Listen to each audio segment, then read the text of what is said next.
stop leading a man.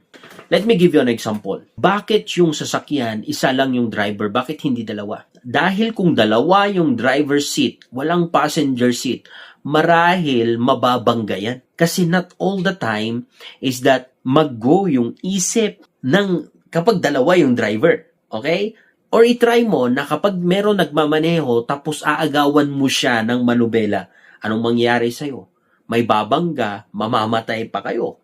Masisira yung sasakyan nyo. Ganon din sa relationship. Kapag tinatry mo na ikaw yung nagli-lead, itry mo na ikaw yung gumagawa ng mga masculinity ng isang lalaki. Ikaw yung nagproproduce ng masculine energy ng isang lalaki. Then magkakagulo yung relationship nyo. Kasi ganito, ang masculinity ng isang lalaki is that to lead. Ang feminine naman is that to follow. Hindi dahil sa mas superior siya or mas mataas siya at mas mababa ka, kundi ganito lang talaga yung pagka-design. That ang lalaki yung nagda-drive sa manobela ng sasakyan, ikaw yung nasa passenger seat, ikaw yung nag-e-enjoy, ikaw yung may time na manonood ng mga view, siya nakafocus siya sa direction ng relationship nyo.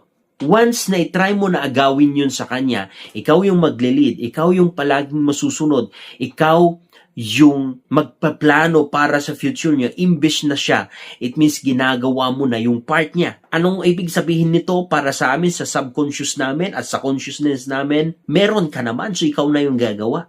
So hindi matitrigger yung energy namin para kami yung mag-provide, kami yung mag-protect, kami yung mag-alaga, kami yung magbigay ng pagmamahal sa inyo.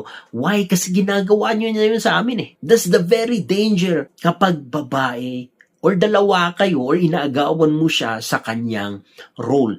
That is why a lot of you na itry din na masunod, ikaw yung leader, is that you end up na palaging disappointed or nabivisit na sa partner, bakit wala siyang ginagawa, bakit umaasa na siya sa'yo, bakit sinanay mo nagiging unnecessary siya or nagiging spoiled siya. Hindi na-trigger yung kanyang paglalaki, yung kanyang diskarte na siya din magplano, siya din mag-isip ng date nyo, siya din yung mag-schedule, siya din yung mag-initiate, siya yung mag-provide.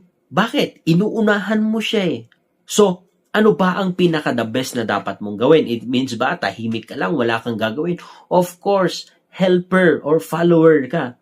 Anong ibig sabihin? Kung may mga part na like for example, pag nagmamaneho ka, is that kailangan mo ng tubig, hindi niya mabuksan, then dun mo siya tulungan. Ibigay mo kung anong hindi niya magawa habang nililid yung relationship nyo, habang nililid yung sasakyan.